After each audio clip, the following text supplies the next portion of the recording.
If you bleed, you won't feel it, and you won't see nothing at all. And you can fight, you can hide that you're naked.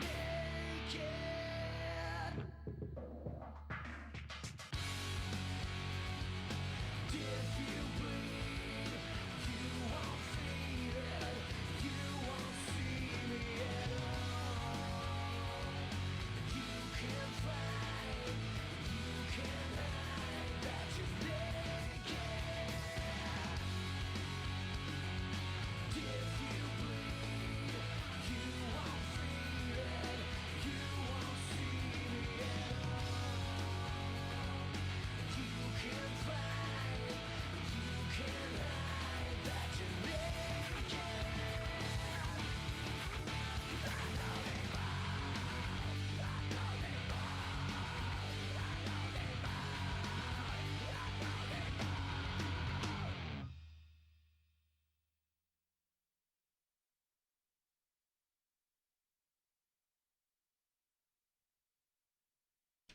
Hey everybody, how you doing? Welcome back to Jose's Taco Truck. This is KJ, and we have with us Jonathan Davis from Veteran Esquire Legal Solutions. Hey John, how you doing today? Hey KJ, I'm doing good. How about yourself? Oh, just running around like a chicken with its head cut off. The usual. Yeah, I know the feeling. So, for those of you just joining us, Veteran Esquire Legal Solutions is a boutique veterans benefits law firm owned by a Army OIF veteran. Um, and John, I got a immediate question. I was looking through. Do you handle things across the whole country regarding veteran and VA benefits? Yeah, so more or less, I represent vets all across the country. I spend most of my time working at the Court of Appeals for Veterans Claims, which is in DC. But vets from all across the country send their claims there once VA's denied it for a certain amount of times. Um, so I'm accredited to work anywhere at any of the regional offices as well. So yeah. Oh, that is awesome. I'm sorry to jump in with that, but it's just I kept trying to find that information because I wanted to enter with that and I couldn't. But the that's what immediately I'm sitting there going, that is incredible. Your ability to go from say California to Vermont and just assist all of us. What Veteran Esquire Legal Solutions handles? They do VA benefit appeals, federal records and requests and litigation, and correction of military records and discharge upgrades. Um, and as I'm looking through your blog, you are just active, active, active. What are some of the challenges when you started up Veteran Esquire Legal Solutions? What were you what were you expecting? What came to be that you weren't? What how did VELS come to be? Well, it came to be because I was working for the Vietnam Veterans of America. I was the deputy director of their National Veterans Benefits Program. And, I was responsible for managing a big team of attorneys and service officers who were responsible for doing the exact same thing, except they focused at the VA regional office level and at the Board of Veterans Appeals. And we represented, our team. We had something like 15,000 vets across the country that we were responsible for. And I saw an opportunity that there was still unmet representation at the next level of appeals at the Court of Appeals for Veterans Claims. And I saw a way where I could reach out and do something I've always wanted to do, which was be an entrepreneur and still help veterans doing what I love. As an Iraq vet, I deal with my own issues with the VA and that kind of thing. And I've watched a lot of my buddies struggle throughout the year. So this is the area of law where my heart's at. And I saw a unique opportunity where I could jump out, use some technology to make it easier for me to reach out and touch a bunch of people. And that's kind of where I'm at right now. I've only been in business for about 6 months, and I'm loving it. I've got a good demand of clientele already, and the key is just having the courage to make that first step. It was really hard to quit my day job and the nice salary and everything, and to jump out and put on my own hat. Yeah, I hear that a lot. I was training to be a paralegal, and I heard that a lot from my teachers. And what you jumped over from going from that nice firm to this, a lot of respect, and especially something that you don't. It isn't like defense. It isn't like being a defense attorney where you can make thousands upon hundreds of thousands of dollars in a 6 month or a year period, or even going into business or bankruptcy where you've got steady paycheck. This is something I've never heard of a veterans only firm that's dealing with veteran issues. That is incredible, my friend. Um, I have a question actually coming straight from the Facebook chat. We have one of our listeners is asking, can you help veterans with an other than honorable discharge and getting that? I'm assuming getting that upgraded. Yes, I can. That's one of the three areas I focus on right now. Um, it's kind of a it's kind of a murky world working in discharge upgrades. Each branch of service has their own different board, and they have their own procedures, and they have their own headaches associated with each board. But generally speaking, the process is kind of the same for the Air Force, the Army, the Marines, and the Navy. And most of the work that's done is done in DC, so I can represent people from a distance. So long as you have a smartphone and can take pictures of the documents I need to see, or you can send me the documents I need to look at, yeah, I can help you with a discharge upgrade.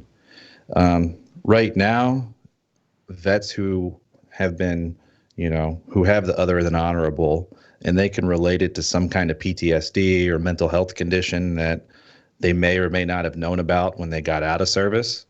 They have a lot easier of a shot of getting their discharge upgraded right now than anyone else. But it's kind of an area of law where, so long as you explain why it was unjust, why you had a other than honorable discharge, there's a decent chance that you can get it beat. But that being said, the military is always going to be the military, and quite a few vets who go at it alone end up getting denied. So you said you've been open for about 6 months. How many? And if you can answer, how many clients have you had so far, and and are you expecting to see an increase in 2018? Yeah, I'm definitely expecting to see an increase. Um, I brought a few clients with me from the nonprofit world. Different. Some of them are older vets from the Vietnam era, and some of them are a few younger vets. So I brought them on pro bono to kind of get me going and keep my head sharp. Um, so as of right now, I would say I have somewhere around 30 clients total, and I'm hoping to grow it so that I can grow the practice and hire a couple other attorneys and really get this thing big to start making the kind of change that I think needs to be made. So, geez, 30 clients. Just you? Are you the only attorney at the firm with 30 Yeah, I do clients? Oh my everything. I do everything from god. take out the trash to file the briefs. Hey, you need a paralegal? I'm easy to relocate. As soon as I can afford to pay you, man, I'm on it. Word. Oh, great. I get to hop in the swamp. Uh, just joking. Well, that's kind of the cool thing about this area of law. At the VA level, and even to an extent at the court, you don't really have to be an attorney to get the credentials you need to go help out a lot of other vets. So you with a paralegal degree, you're going to be miles ahead of a lot of people who are doing this for nonprofits.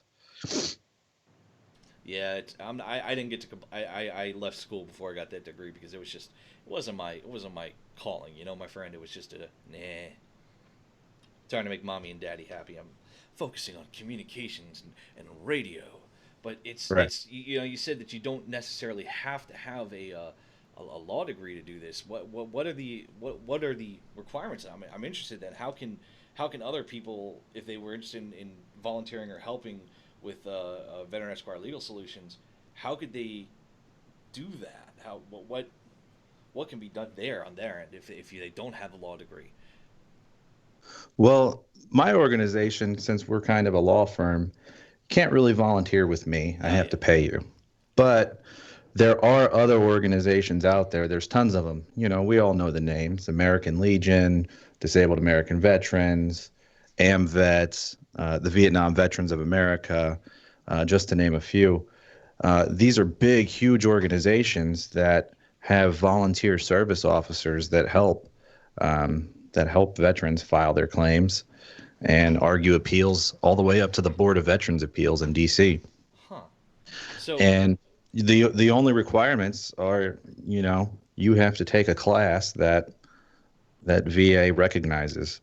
And I mean, I guess you would need to have like a high school diploma, but if you take the class, you get to help vets. That's kind of how it works. sweet. And you got to find an organization that'll accredit you, which, the demand is so high in the area, there's not too many organizations turning away quality help right now. Yeah. So I'm looking through your blog, which if you guys check out the website, they have at the very top of it, they have a Veterans Law and Policy blog, and the article immediately caught my eye, which is VA compensation benefits for incarcerated veterans.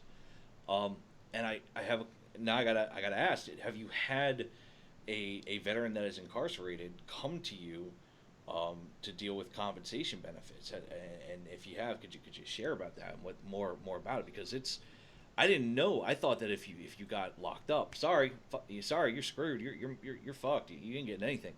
You know. Well, to an extent, you are screwed because you have to fight against the system. The biggest thing you need to get for your benefits to get started is you need an exam from a doctor who can relate everything that you're experiencing to service. And vets who are locked up have a hell of a time trying to get in touch with that doctor.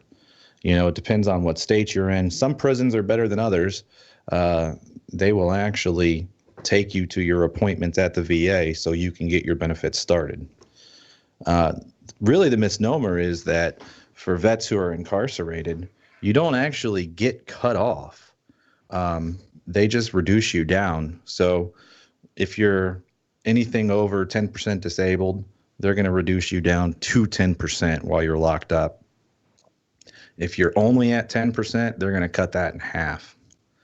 But if you are incarcerated, you're a veteran, and you're experiencing conditions that you believe are related to your service, nothing prevents you from going ahead and getting the process started while you're locked up. And really, the cool thing about it is you can go through all the paperwork, and so long as you have a way of getting an opinion from a doctor, you can, yeah, so long as you have a way of getting an opinion from a doctor, you can go ahead and get your benefits established. That way, the day you get out, all you have to do is tell VA, hey, I'm out, and they'll start your benefits back up that next month. Granted, that's kind of how it should work in a perfect world. There's always going to be a delay for a few months, VA being VA, but that's kind of how it works. Oh yeah, you gotta love that. You Yeah. you can't fight the giant monstrosity. Right. And, a lot of these veteran organizations who help veterans for free, they do try to help the incarcerated vets. But at the end of the day, it all goes back to that big problem. You need a doctor to say that what you are experiencing is a result of your service. And I think that's where attorneys like me come in, and we need to be focusing on the incarcerated veterans while, the service organizations are focusing on those vets who are not locked up. Because we have the ability to work with different doctors and independent medical examiners to get that opinion just based off of what's in your medical records. So to an extent, you don't have to actually go see the doctor face to face, so long as we can get you the opinion you need. There is a cost to that.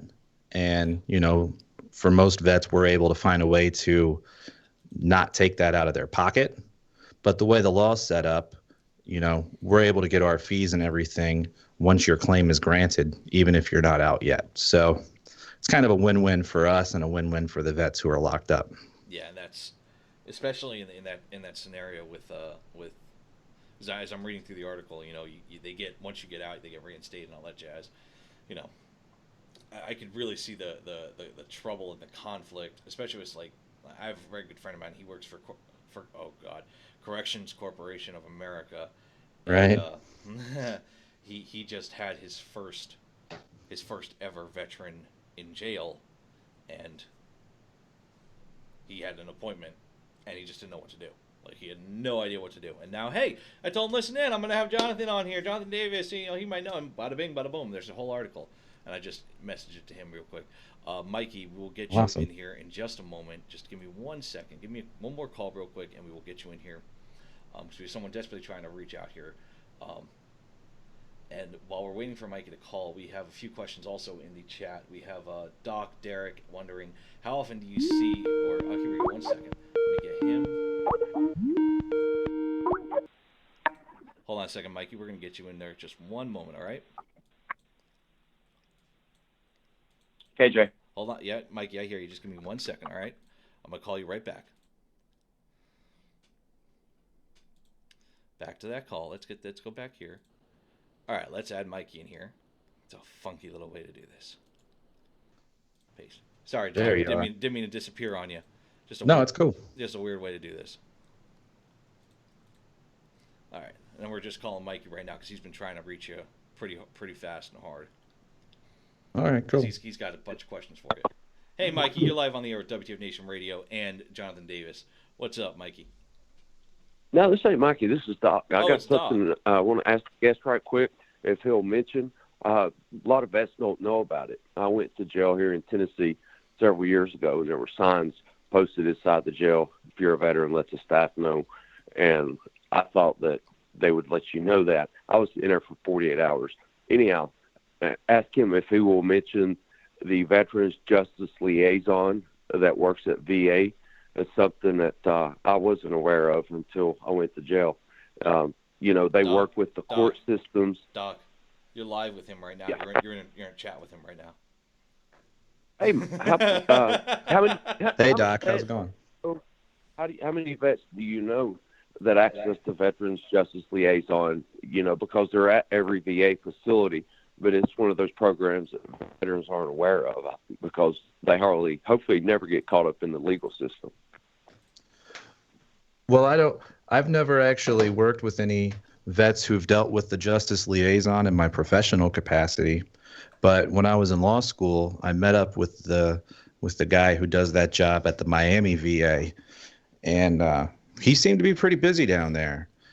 But you're absolutely right. That's a great resource that vets who do get locked up need to be aware of, because that guy, the liaison, can help you. They can help you find different ways to get out of your criminal charges, or possibly get in touch with an attorney who can help. One of the ways I see my firm growing in the future, which I'm not able to do yet, but I'd love to be able to hire some attorneys who can do criminal representation for vets who are in jail and facing issues in the criminal justice system. For a lot of vets, even though, mental health issues aren't going to get you out of the crime and get you out of the system, they can at least offer some mitigating evidence to make your sentence a little less severe than probably what it should be. But you're absolutely right. That's a great resource, and vets need to know about that. Final question is Veterans Treatment Court. That's something I've been advocating for. It's available in bigger cities. It's set up as nonprofit. The judges, are volunteering their time. The veteran has to stay clean. It's a detox program, but the veterans that graduate the program, they come out of there a lot better, rehabilitated. Is this something that you have in your area, Veterans Treatment Courts for veterans of, nonviolent crimes, maybe possession of less than an ounce of marijuana? Absolutely. I do know that there's one right outside the DC area in Northern Virginia. I think it's Fairfax County has one that's very active. And the court down in Miami, I interned down there at the prosecutor's office, and I know that they're on top of it too. I think that they've established the Veterans Treatment Court there, but if not, the regular mental health drug docket, they kind of have a special eye towards veterans. And I know that a couple of the people who work at Vietnam Veterans of America, they're really on top of this issue. and they've really been pushing it hard. One, they want to set up a mentoring program for vets who are incarcerated, Mhm. either within the prison or outside of the prison as well. And they're pushing hard for the segregated housing and the veterans treatment courts. And You mentioned the housing. That's another program out there. It's called HUD VA that people don't know about. I think that it's a great thing that you're doing, helping veterans out. And I understand that may be a slow practice, to get on your feet. But the fact that you're establishing your own firm, and you're specifically oriented towards veterans as well as having a nonprofit. For very politically active, my U.S. Congressman is the chairman of the House VA committee. There's always pieces of legislation out there that veterans need to make themselves aware of and educate themselves, like protecting veterans' Second Amendment rights. The VA wasn't talking to the public sector or the state sector, stuff like handgun permits, and we had that whack job that did that shit a couple of months ago.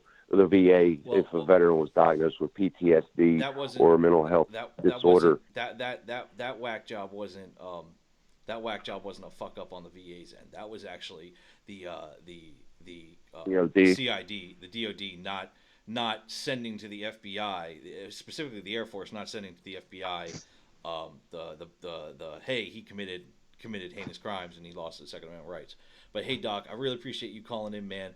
Let's clear this up so that we can get some other guys thanks, to call Doc. in. Keep up the good work, guys. Thanks, you too. And John, we got another couple more questions from the Facebook chat. Sure. God, where'd it go? Back to my taco truck. One of them, buddy Spencer wants to know: do you work only on veteran benefits, or do you Social Security fights as well? And I'm gonna guess no, because you. Well, it's one of those things that I can do Social Security, but I'm not really advertising it right now. Okay.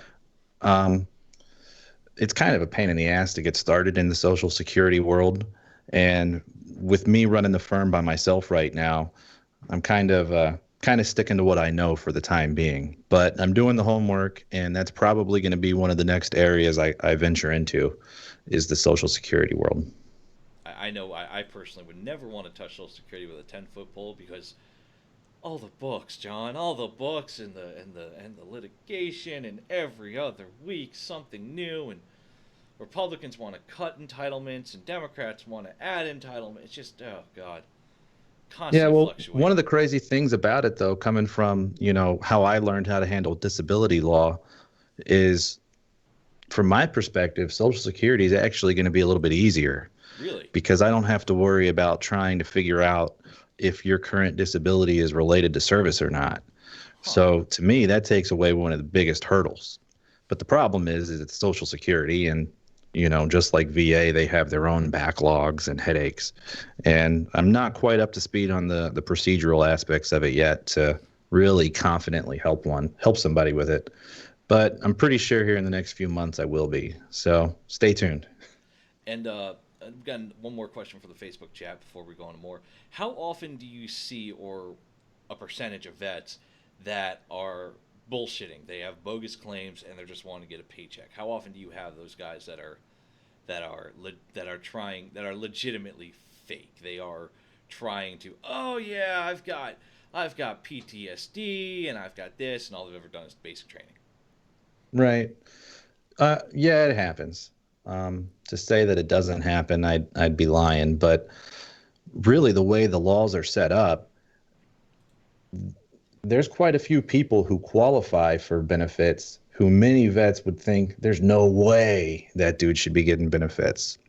And really, the problem is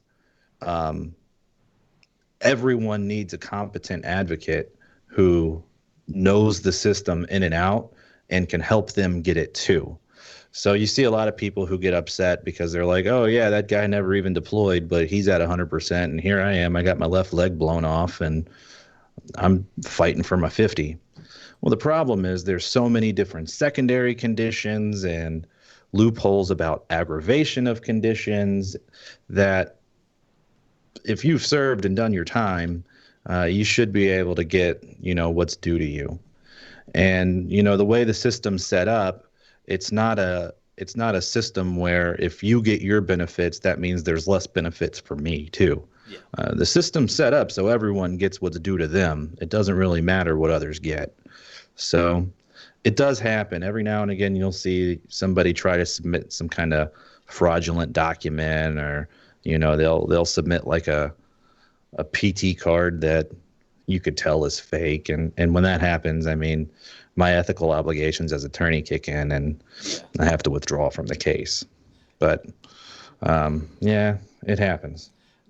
And I can actually give you I can firsthand verify that whole, like, you don't expect that guy to get 100%. Like, I filed a claim, I got out, I just wanted to get fixed.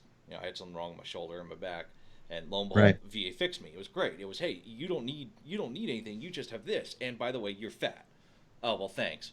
But when I was talking to the initial, I don't know, adjuster, adjutant, whatever they're called, the evaluator. Right. I started talking about my divorce, and they popped in immediately with, "Are you okay?" And immediately I went to go see a shrink. I went to go see a psychologist, and the psychologist recommended, "Hey, PTSD." And Yep. of course, I'm sitting there going, "What the hell?" And I researched it more, but I didn't realize, like you were saying, secondary things and secondary items and examples, where, like with PTSD, it isn't just getting blown up by an IED, or you know getting shot. It's there. I looked into it here in Nashville, and there's a gentleman here. He's got PTSD, and he's starting to make the bend. He's starting to get a reduction in benefits.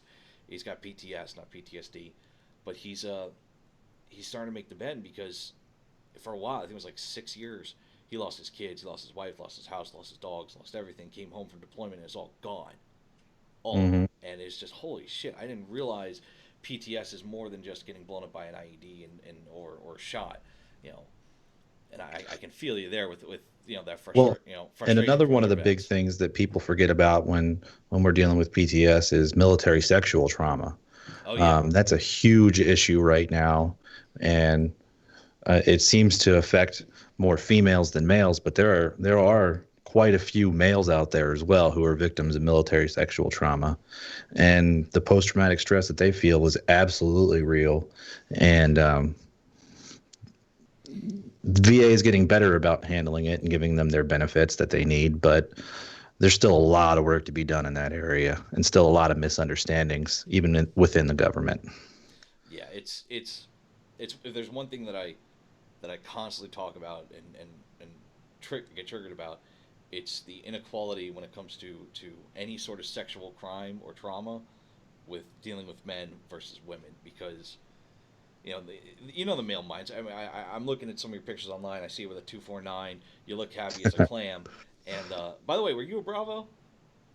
No, I was an MP. Oh, son of a bitch! Yeah, Great. Yeah. I was trying not to mention that. Uh huh. Uh huh. Okay. All right. Um, but I see you happy as a clam and rocking out and having a good time, because the male mindset is we're alpha, we're the best, whatever we do, we're the alpha male of whatever we do, we're the subject matter expert. And then you have a sexual assault or sexual trauma, or any of that happens, and that mindset is easily shattered, because either you got overpowered, or you allowed yourself to be in that position, or whatever the circumstances are, and you're just sitting there and you start beating yourself up over it, and the psychology of it comes in. It's just, fuck, man. It's horrible, and I'm glad Well, that and the VA is it treating creates it this better. never-ending cycle too. And Yeah. then like the vet starts withdrawing from society, and um, then they can start getting fat that way, and this, that, and the other.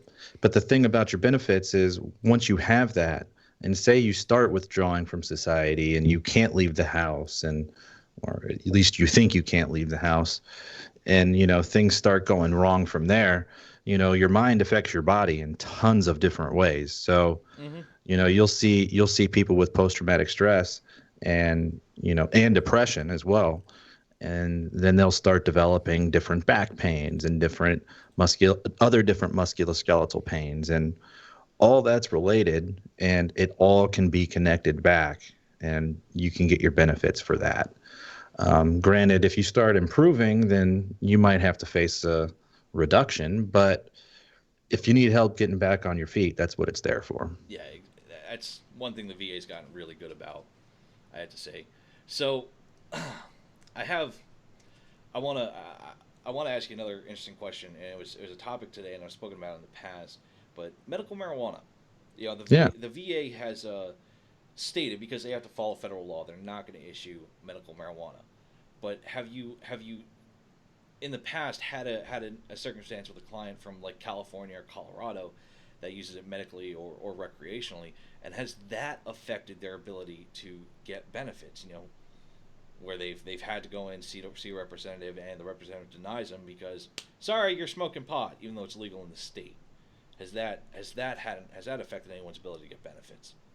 So with medical marijuana, I see it more of an issue on the healthcare side than on the benefits side. Um, the benefits side, you can actually get benefits for cannabis use disorder as you can with tobacco use disorder. People think that they can't get help for that, but if you can relate it back to, the reasons why you're using the drug is because of a service-connected condition, that can be another one of those secondary conditions that we were talking about. But I've never seen anyone not get their benefits because of using marijuana. But what you do see is doctors cutting veterans off of their pain medicine because they use marijuana, or not prescribing the correct psychiatric medications because they're using marijuana. But at the same time, they don't help the vet not use marijuana. So, it's kind of a catch-22 in that area. And, VA doctors, they don't really know how to handle it. I've had a VA doctor under the table recommend medical marijuana to me, and she could have lost her job for it. But at the same time, I've seen vets pretty much get cut off their health care and not get offered reasonable alternatives because they use it. So, yeah. So, damn, I don't know. I'm a huge advocate. We have a whole show dedicated to this as well. On Wednesdays, we have the Green Room, which is our 420 friendly veterans, Jason and Charlie. They're very heavily involved in the marijuana industry and medical marijuana and all of that. And Right. it's just one of those things that personally, like, I don't need it. I don't use it. As a teenager, I did, but it's one of those things of, there are a lot of vets, like, because the current thing on the health side is here, pills, take some more pills, here's some candy, nope, it's a pill. It's just Yeah. constantly throwing fucking Smarties at us. And fucking, if you're smoking a plant, it's gonna make you feel better. But I was always worried about the benefits side of things, if you know what I'm saying. If they would deny benefits. And I've heard, I never got proof of it, but I heard word of mouth, like, oh, I got fucking denied because I smoked pot. And I was like, what? Really? I've never heard of that before. And that was just me coming to Nashville, and Right. just the whole Well, attitude here. I've reviewed hundreds of rating decisions from, the Vietnam generation, and I've yet to see it. I'm not saying it doesn't happen. It's the VA. That kind of crap happens all the time, arbitrary reasons for denying a benefit, but it shouldn't happen that way. And if anyone does have that happen to them, I'd love to hear about it. Like, reach out to me, shoot me an email. My contact information's on my website. Um, I'd love to know about what's going on, and I like to help you fight that, because that's bullshit. So in your professional opinion, what is the hard, for out of the services you do, which is the benefits appeal, the records request, what is the hardest thing for you to do, going through a benefits appeal, or requesting records in litigation, or the discharge upgrades or correction of the records? What is the hardest thing you like, you get in your inbox like, ah, son of a bitch, this is gonna be a fight? What is the hardest service you offer for you? Well, to be honest, it's probably not the right answer, but anytime somebody needs help at the regional office or the Board of Veterans Appeals, I oh, spend I spend most of my time at the court because I can represent veterans there for free. I don't have to charge you a dime. And if we win, the government is going to pay my fees. If we lose, um, then I'm kind of shit out of luck. That's what we sign up for. I do that for everyone, to kind of let them know I'm in this fight with you. But if I want to keep the lights on, if I'm going to represent you at that level, I got to kind of charge you a fee. And I inherently disagree with the fact that veterans should have to pay money for an attorney to represent them to get the benefits they earned. But at the same time, since I'm doing the service, I kind of put And there's a myself out risk. there to accept those cases for the vets who are truly desperate and really do need someone.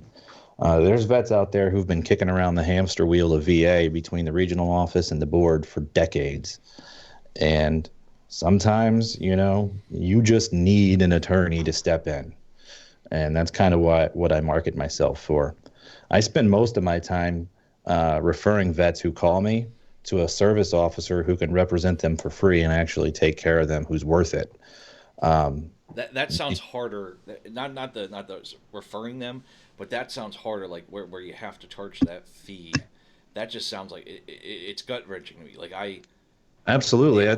I've been in business 6 months and I haven't been able to sign a client that way because every time it comes down to it, I'm like, look, man, you don't need an attorney. Here's what you need to do. X, X, X, X, X.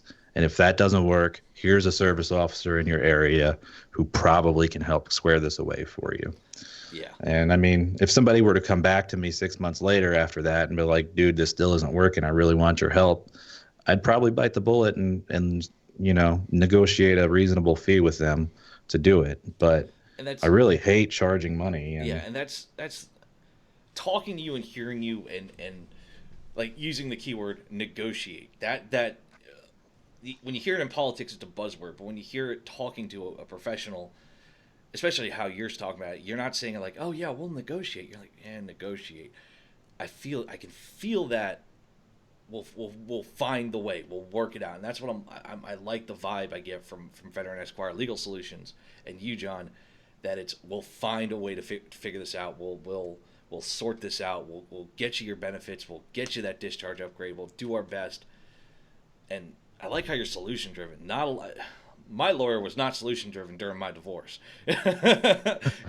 most aren't. Hearing a lawyer that is solution driven, that is and not not the, oh well, we need to file a claim, and then when we file the claim, we need to make sure we respond to their response, and we need to make sure we have all these papers. And by the way, you owe me $6,000. What? That's Yeah. It's a refreshing to hear that, especially in the legal field. It makes me feel like there's hope. That some other lawyers might see you and go, "Oh wow, huh." But Well, what I do is probably not the most profitable way to run a law firm, but if it weren't for veterans, I probably would have dropped out of the law game by now. Uh, it's you know, profitable in its own way.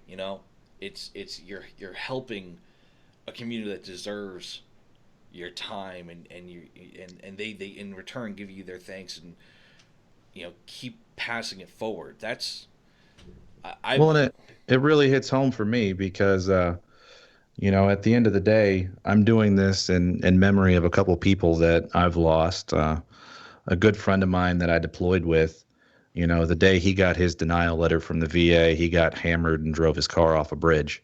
So it really hits home for me, and this is kind of my fight, and this is what I'll be doing. And we'll figure out a way to make it work and keep the lights on. hell yeah, man. Because you're doing a great thing. I have one final question before I have to start closing things up for house cleaning, and it's a very Sure. important question. It's the most important question of all of my questions. So, you are currently sitting in a 2-story house. This is a scenario. You're in a 2-story house, Right. and you are going to be hit by waves of 4th graders, increasing by 5 with each wave, and every 5th wave, there'll be a boss level with a 5th grader. Using what is inside this standard house, how long do you think you can last? How long do you think you can survive? Fourth graders? Yeah, 4th graders. Yeah, I'm not making it to the first boss. I don't even have kids, man. I'm scared shitless. not even running upstairs, running up the stairs, breaking the stairs down. Oh man. Well, I mean, okay. I'll give it a shot, but So I'm not too confident on that one. not even wave 5. All right. We got that. Not a problem. So don't stress it. He can help you get your discharge upgrades. He can get you into that veteran benefits appeal. But if you're surrounded by 4th graders, Yeah, call somebody else, man. yeah. Where are you with that 240, man, when we need it? That's what I'm saying. Yeah, they took that away from me when they gave me my DD-214. I I know. fought them tooth and nail on that one. Saddest day when they say you got to turn it all in. Yeah. And then you go out and you buy one anyway. Shh. Well, hey John, I really appreciate you coming on the show. I got to do a little bit of house cleaning and do some stuff here. So just stay Thanks. It's right. good to be here. Hey, not a problem, man. And by the way, this is Jonathan Davis. He's from Veteran Esquire Legal Solutions PLLC. And once again, they help out with all different kinds of things at the VA, from appealing for benefits, requesting records and litigation, or correcting your military records and getting upgrades for discharge. I know we have several people in the Facebook chat. Listen, we got a pinned comment. Head over to his website. Check out his Facebook. Give him a like, and get in contact with him. I saw a bunch of people had issues. Get in contact with them. This is the man. And if, like he said, if he can't help you, he'll get you referred to someone who can. This is an excellent thing you're doing, John. And I will be posting about it on my personal Facebook constantly. I actually just did about 6-7 minutes ago of, hey jackass, talk to this guy. So you might get someone from I Florida. appreciate the love. Not a problem, man. Anytime a veteran is doing something involving the law, that is a hobby of mine as of now, and it's a hard world, the legal world. And you doing it is the best thing possible. But hey, I gotta get to house cleaning real quick, so give me 5 minutes. I'll come back to you. We'll chew the fat afterwards in just a minute. Awesome, thanks. Hey, not a problem. So, as you know, we got a bunch of great guests coming up this Friday, January 19th. We got Guardian 6 and Dom from the Guardians of the Green Beret. Guardians of Green Beret is an organization that targets people who falsely claim to be a Green Beret. They are retired and current active duty special forces that is dedicated to exposing the posers of the Green Beret. Also, Saturday, we have John Peck, a United States Marine Corps veteran, a quadruple amputee, and a double arm transplant recipient. He'll be back on to update us on what he's been up to and how he's doing. Next Tuesday, January 23rd, we have Todd Thompson and Steve Rubin from the Waves Project. Waves is the Wounded American Veterans Experience Scuba, and it provides wounded American veterans and their families the opportunity to experience scuba diving. The Waves Project helps combat wounded American veterans to participate in a challenging and exciting sport designed to facilitate the rehabilitation process of their injuries, as well as rehabilitating the entire family unit. Unlike most veteran organizations that are focused on serving the veteran only, the Waves Project encourages involvement of the entire family to be a part of the process, assisting rehab for the entire family. January 25th, we have Dan Corporal from Hire Our Heroes. He's a Marine Corps veteran. He's a founder of Hire Our Heroes, a full-service staffing and recruiting solutions firm exclusively for veterans. Hire Our Heroes is a not-for-profit organization founded by veterans for veterans. They partner with world-class organizations and people who share their vision. They offer veterans a cost-free, best-in-class transition experience. HOH will secure opportunities for employment so our veteran population can cultivate their talents, traits, and aptitudes. And next Friday, January 26th, we have Uber Chick. Uber Chick is an Army veteran and photographer who will be on to talk about what she does for military women and military entrepreneurs as an e-mentor. She e-mentors in several areas such as careers, family life, and mental health. Please do not forget also to check out our wonderful and fantastic partners and sponsors. We have the incredible, as always, Project Overwatch with their Paw Patrol campaign. This is a campaign that gets the cameras on the dogs. It allows for the canine unit to operate independently and create more situational awareness between the officer and the canine. Remember, this is entirely not for profit, so every dollar you donate will go to the campaign, and as always, Rangers lead the way. Don't forget also about War Horses for Veterans. These guys have their own campaign going on right now. They're trying to build a facility on property that allows them to operate year-round. Definitely check out their website. Click on the link in the description for their Facebook. Their website is warhorsesforveterans.com. It's a 3-day horse and networking experience. You get the opportunity to go out, bond with horses, hang out with other veterans, have a couple of beers in a Midwestern Kansas environment.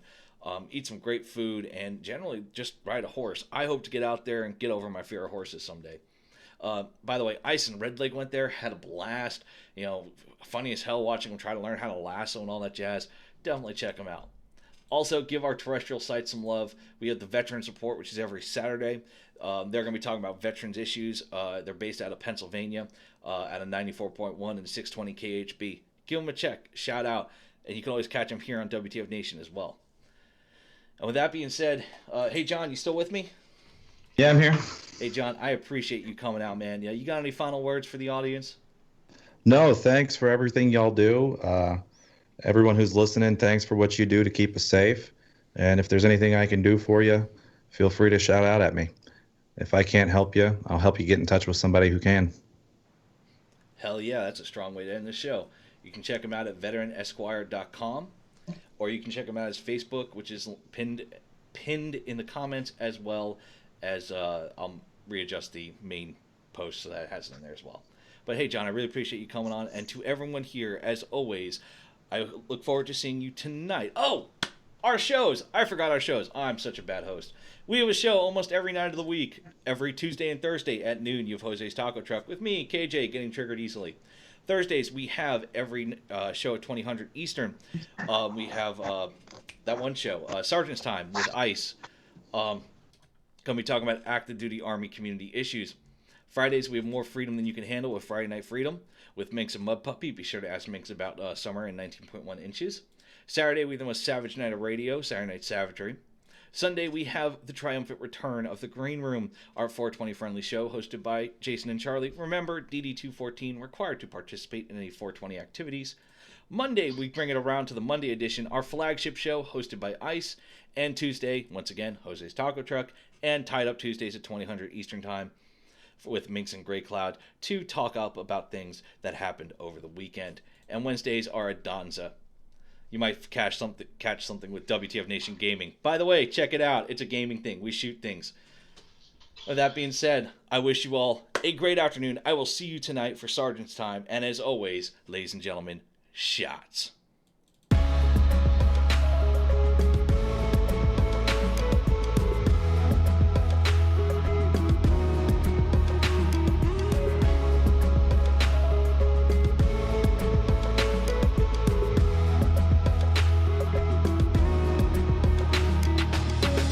Photograph, tell me what it is to see when you look at me deep into the photography. I don't really need your sympathy, just tell me your thoughts. Have I got what they got, and is it a plot done for naught? Am I not like you because I do what I do? Who knew that I could lose a few of you cause I bleed blue? But it's true, I know cause I see it every day as I work and I sleep the day away. Like you I have pain and like you I have fear. Can I pay all of the bills and still make it through the year? Will I make it home alive? Should I pray to the sky every day and every night? Will I hold you by my side? But in the public eye, I don't even have a heart. A robot of the system moving only when I'm told to start. Rip apart my art, I'm strong like a flower blooming. You got it all wrong, I know. Like you breathe, I breathe, and like you see, I see. And like you need, I need, and like you bleed, I bleed. Don't treat me like an object, I'm tested and proven. Mind, heart, and soul, I'll always be a human. Like you breathe, I breathe, and like you see, I see. And like you need, I need, and like you bleed, I bleed. Don't treat me like an object, I'm tested and proven. Mind, heart, and soul, I'll always be a human. Call me a vet like a soldier, Green Beret, 21 gun salute, don't wanna see the day.